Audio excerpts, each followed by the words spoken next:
उन तीनों देवताओं को पूछो मेरे पति को अगर जीवित करें तो मैं माला अभी छोड़ दूंगी। बेटा नेक देर रुक जा। देवताओं के पास में पहुंची, चौ देवताओं माला तो छोड़ देगी लेकिन उसकी शर्त है। क्या शर्त है मैया?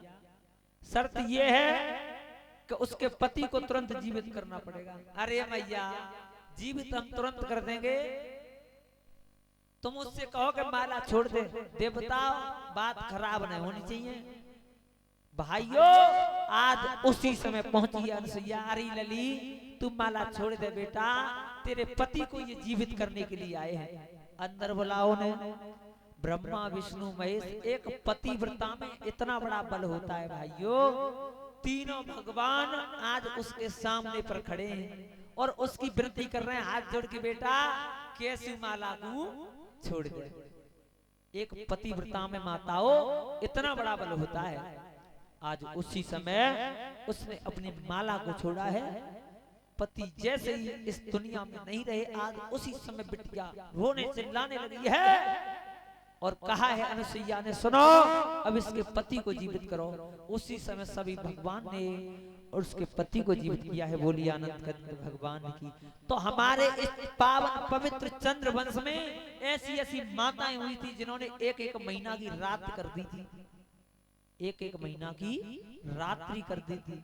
लेकिन माताओं ऐसी ऐसी माताएं इस पृथ्वी पे पैदा हुई, ऐसे ऐसे वीर जवान पैदा हुए, ऐसे ऐसे श्रोता बंधुओं धर्म के राजा पैदा हुए, सत्यवादी हुए। सिर्फ इसी हमारे भारतवर्ष में बोलिए गोविंद भगवान की जय हो। हमारे इस भारत देश को माता शब्द कहा जाता है, सिर्फ इसीलिए माँ का दर्जा दिया गया है। क्यों कि और किसी देश के पीछे माँ का शब्द नहीं जोड़ा।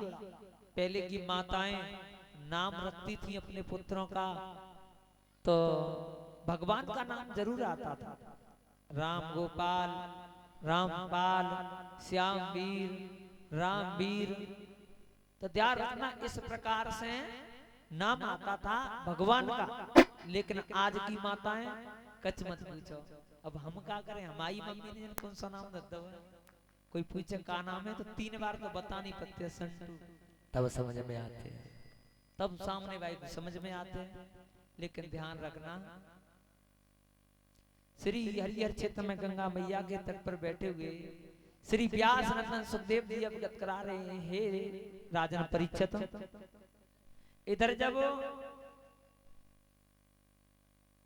इधर में श्रोता बंधुओं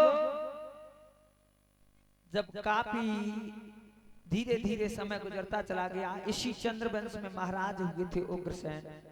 बड़े ही अच्छे राजा थे उग्रसेन महाराज। ऐसे राजा थे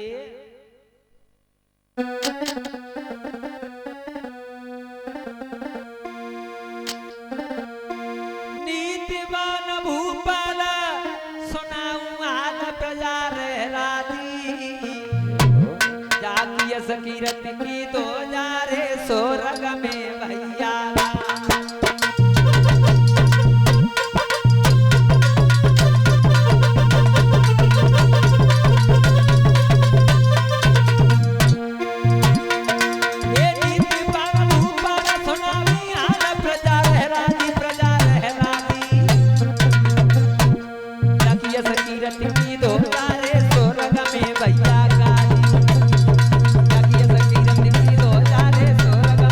तो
ऐसी पतिव्रता स्त्री है जिसका नाम है पवन रेखा, बड़ी ही अच्छी रानी थी।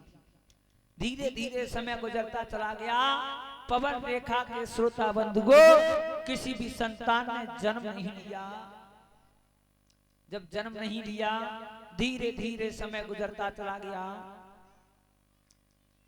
एक दिन की बात थी, पवन रेखा सोच रही है आज मौसम बहुत अच्छा हो रहा है, तो साथ की सहेलियों को लिया। पहले जो रानी घूमने के लिए जाती थी तो साथ की सहेलियों को लेकर के जाती थी। आज कथा का श्रोता बंधु 6वां दिवस है, बड़ी खुशी हो रही है आप लोगों को देख करके। क्यों क्यों आज 6वां दिवस है, आज इतनी भीड़ भाड़ है, माताएं तो जब ही निकलती हैं भाई जंगे दूर का मामला 2 दिन रह जाएंगे तब हैं? लेकिन ये नहीं पता हम भगवान की परिक्रमा लगाने जाते हैं, 100 कोस दूरी पे जाते हैं और खाटू श्याम दर्शन करने जाते हैं।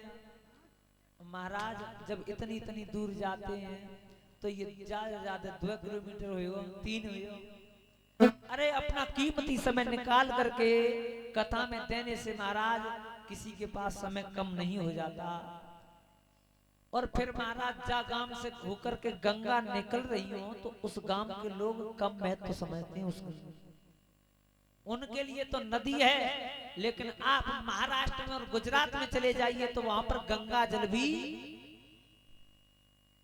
खरीदते हैं लोग। गंगा जल महाराज ऐसे नहीं मिलता, पैसों से मिलता है वहां। और अपने यहाँ पे जिस गांव से होकर के गंगा गुजर रही हो उस गांव के लोग महत्व नहीं समझते। बोलिए गोविंद भगवान की। तो श्री सुखदेव जी समझाते हैं, हे राजन परीक्षित, भगवान के अब तक